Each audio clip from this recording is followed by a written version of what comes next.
Hello everyone. Today we're talking about oscillations or simple harmonic motions. One degree of freedom and zero-dimensional oscillations, which are also known as simple harmonic motion. After you learn simple harmonic motion, you can go and learn um, multiple modes, oscillations with multiple modes, and oscillations in higher uh, dimensions.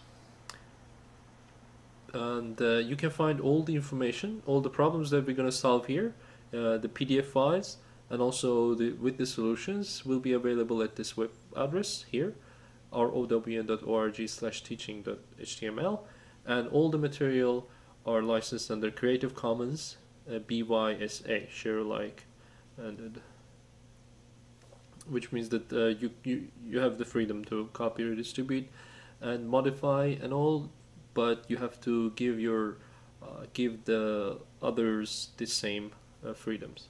Okay, let's get to the problem number one. The problem number one, you can pause here and without looking at the solution, I drew some figures, so we're not going to waste time drawing figures. Just pause here and think about it. Try to solve the problem. And okay, let's get to the solution.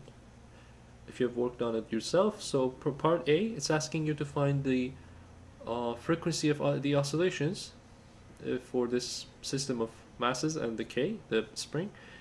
So what do we do in the part one? Part one assumption is the M and M are moving together, so there's only one degree of freedom X, which shows all the motion of the system.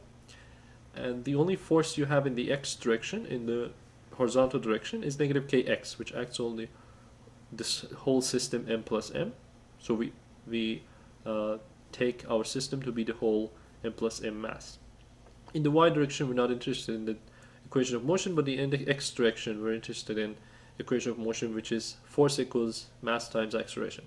Force is negative Kx, the spring force, equals M plus M, the mass, times acceleration, which is x double dot. We're going to use the notation that I think Newton invented back in days. Double dot means the second derivative with respect to time. Each dot is d over dt. One of the operators, d over dt, is written as a dot here. Alright.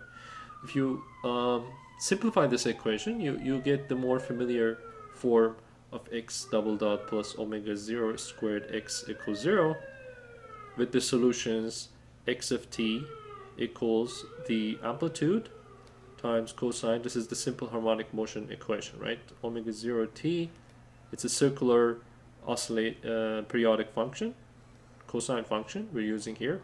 You can use sine, of course. A is the amplitude and the phi here is the phase. This omega 0 is dictated by the dynamics of the system, and as you can get from this equation here at the top, you can get that omega 0 is the square root of k. Sorry about the noise outside, I'm gonna wait. Alright. So the k, the spring constant over m plus m, it's gonna be your frequency of oscillations. Okay. So we're done with the part one, and we found out that this is our oscillation. This A and phi, the amplitude and the phase of the oscillations, are given by the initial conditions. For example, here I draw x of t, x as a function of time, and it starts with some x and some velocity. If you know this slope here and where it starts, you can find out the x of t, a and phi, amplitude and phase. Okay, the part B, it asks you to find the maximum amplitude of oscillations if this mass on top doesn't slide. If this mass on top doesn't slide, it means that the friction force, the static friction force, is enough to give you the maximum acceleration. Here, this is the acceleration I drew here, the second derivative of this function. If this Fs can give you that maximum acceleration, it means that, well, we know that Fs is m x double dot. There's no sliding, so as m moves with this m, which if you find out the second derivative here, it will be negative m omega 0 squared a times cosine omega 0 t plus phi. And the maximum of Fs will be only the amplitude here. So we're going to use the maximum acceleration, m omega 0 squared a. This is the maximum of the friction force. So let me write there. Let me move this. Okay. Let me write here Fs max.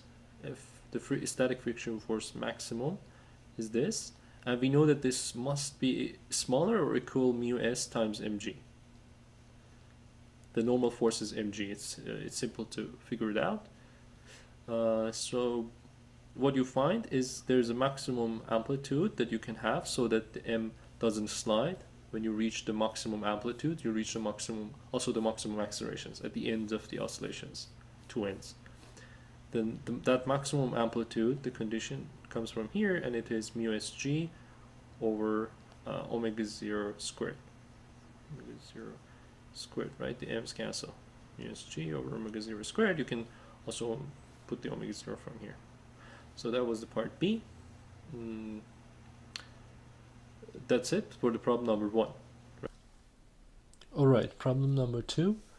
You have a cylinder which goes which is connected to a spring with a spring constant K. The mass of the cylinder and the radius are given, m and r. Now you can pause here and think about this problem and try to solve it. Then we will start solving it in a few seconds. Alright, let's begin solving it. The first thing that we know about the motion of the cylinder is it's rolling without sliding. So let me just do a magic here. Alright. And let's put it here. Right. Okay. So the condition for rolling is that the x, or our degree of freedom, is actually equal to r times theta, the radius times this theta, which is starting from this point. So and x is starting from this point, and this is the condition for rolling. So if you take the derivative of this condition, you know that x dot is r theta dot and x double dot is r theta double dot. This dot shows the derivative with respect to time. Each dot is 1 d over dt operator.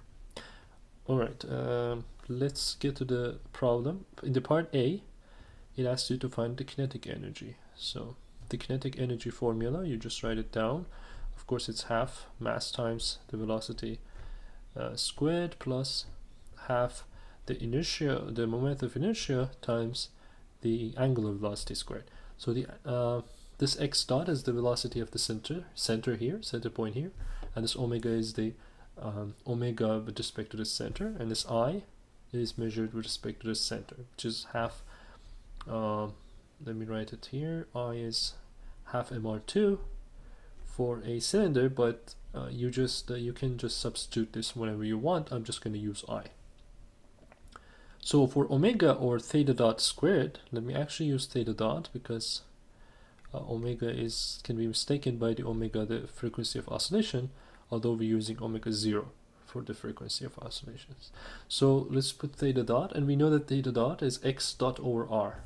So by substituting x dot over r, you can write that the kinetic energy is half mass times I, the moment of inertia, over r squared times x dot squared. So we wrote the k in terms of only the degree of freedom x dot squared.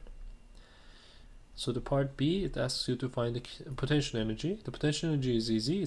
There's only one potential energy, which is the energy stored in the spring. There's no other force.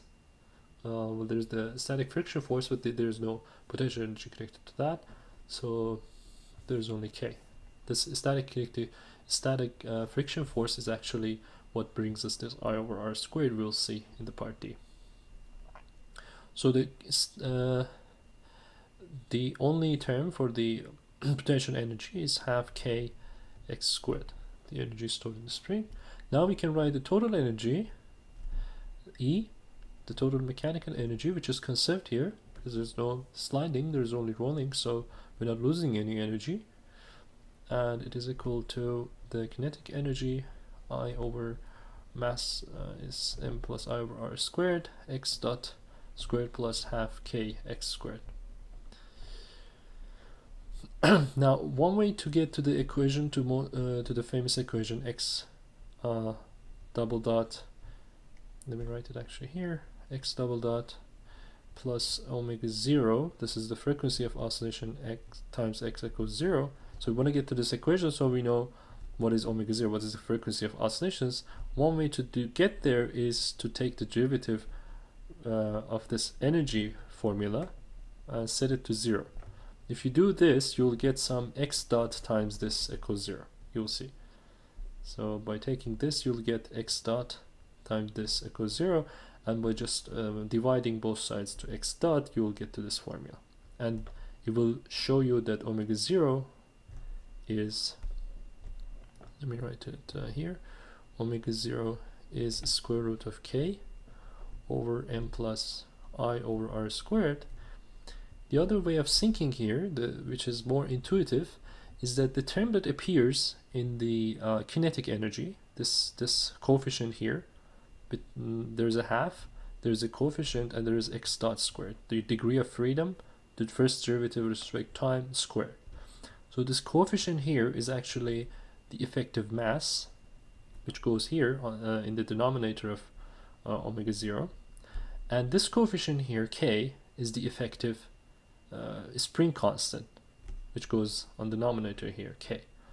So after you wrote down the kinetic energy and potential energy only solely in terms of the degree of freedoms, x dot and x, then you can think about the coefficient in the kinetic energy as effective mass, the coefficient in the potential energy as effective spring constant, and just put it there, and that's your omega 0. Alright, so think about omega 0 as square root of, this is a kind of generic formula, effective spring constant over effective mass. It's a good way of thinking. So in this physical problem here, the effective spring constant is only k, because we have only this spring here, and the effective mass is the mass, but there's I over r squared because there is a moment of inertia for rotational mass. You can call this rotational mass. Alright, let's get to the part D. I'm gonna actually discuss about the forces. So there are two forces acting on this cylinder. There's negative kx and fs. If you write the equation of motion, so I'm writing the part D here. The equation of motion will be negative kx minus fs. So these are two forces acting, equals the mass times acceleration. So this is one formula, and also we can write tau equals I alpha, and our tau is fs times r. This force here, negative kx, doesn't have any torque.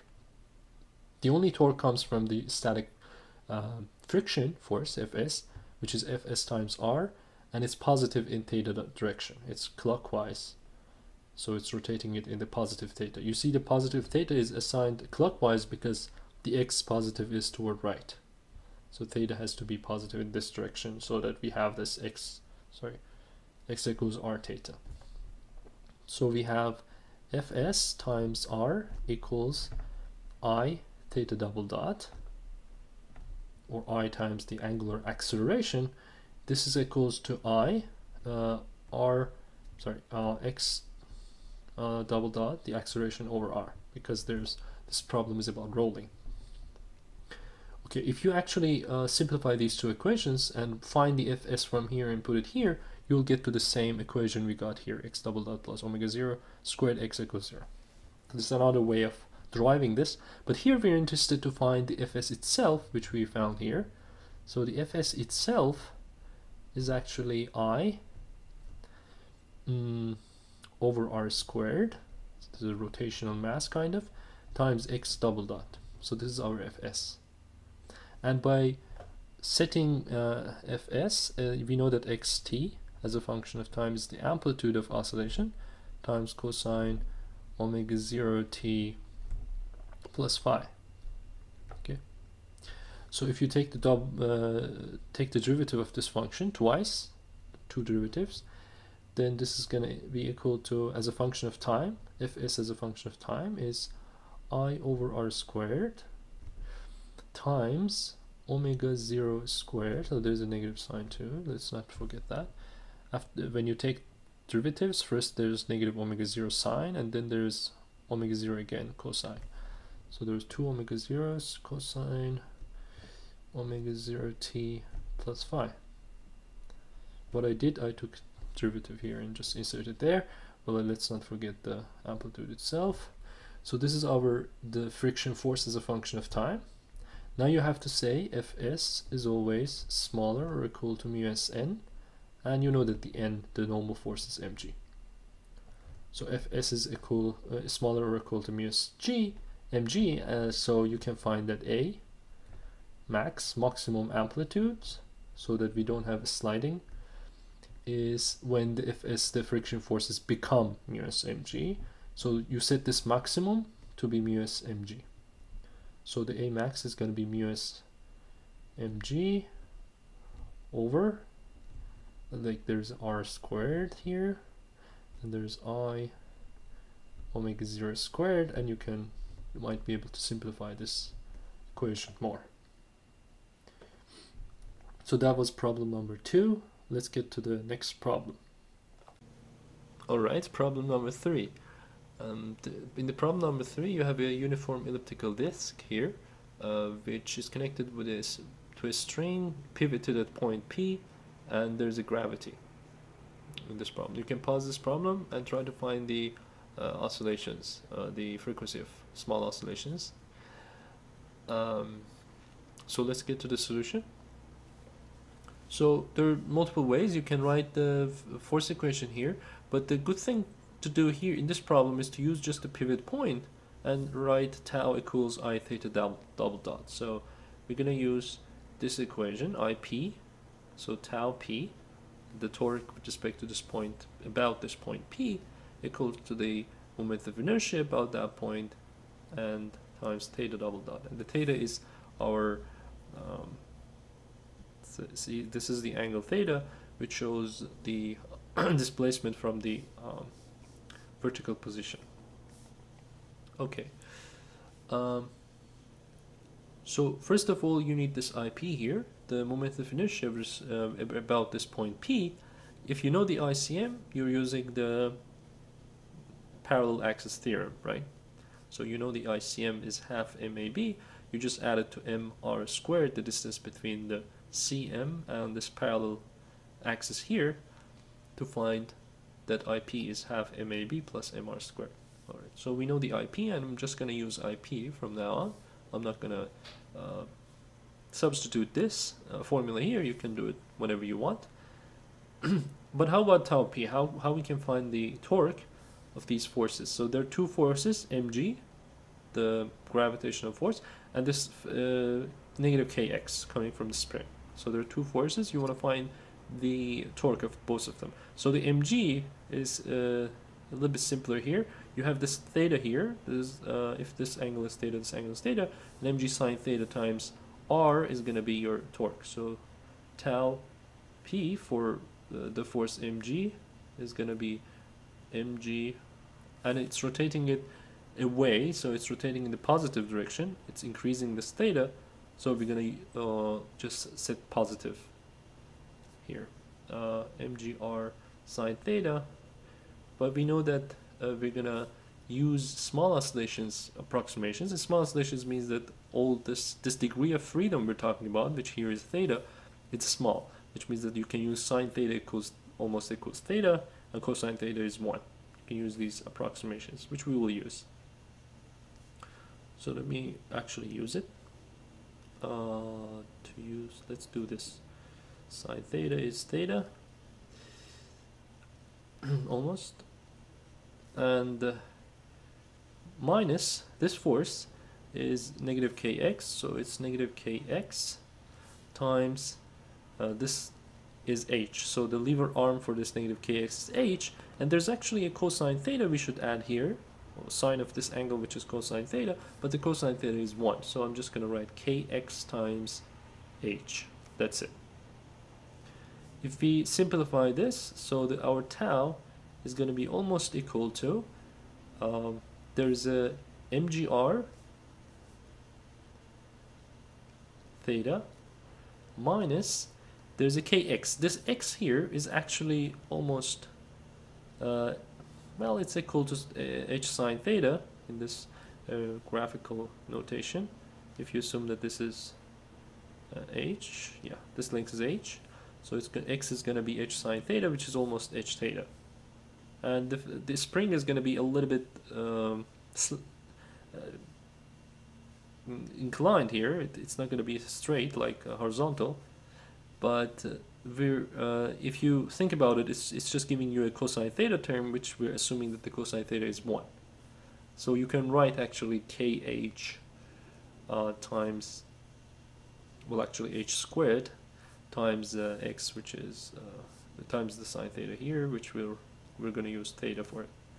So this is equal to mgr minus kh squared times theta.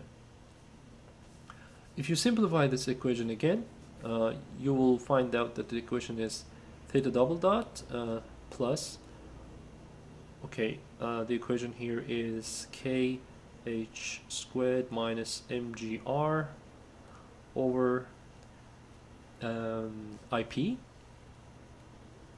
I'm putting negative of this because it goes to the other side of the equation. Theta equals 0.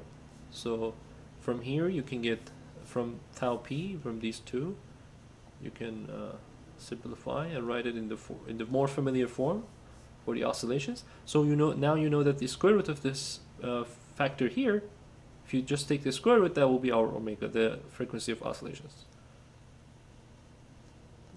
Kh squared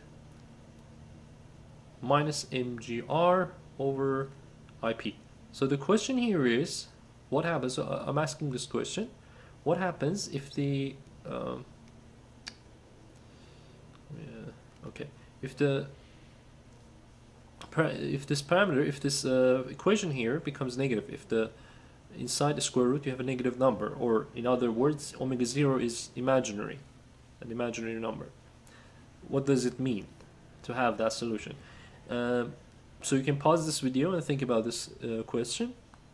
Okay, the answer is, well, what happens is you don't have a stable point for the oscillations.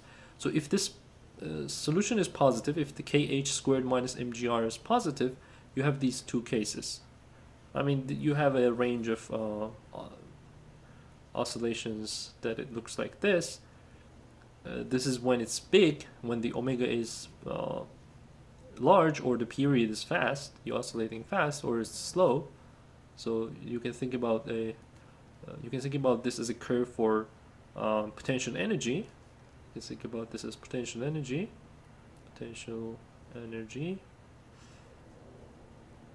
And think about a ball moving in this around, right? On these two cases, it's going to be stable. This vertical position is a stable point. But when the kh squared, so then there's positive, when kh squared minus mgr is negative, a negative number, well, what happens is in equation you wrote here, this factor here is negative. When the factor here is negative, your solutions are not oscillatory solutions, they're actually exponential solutions with real factors. Like instead of omega 0, you can use minus gamma t, let's say a. Let me actually, instead of sine and cosine function, you basically have sinh function and cosh function, okay, hyperbolic functions, which actually drives you away from this first point that you started. So the first point that you started, although it's equilibrium, but it's an unstable equilibrium. So they're going to go away from this point, and how fast they're going away from this point is dictated by this number. The bigger this number is, the faster they're going to move away from the initial point. If you want to have oscillations around this point, you got to have this condition: kh squared minus mgr must be bigger than 0 to have simple oscillations. So this was problem number 3.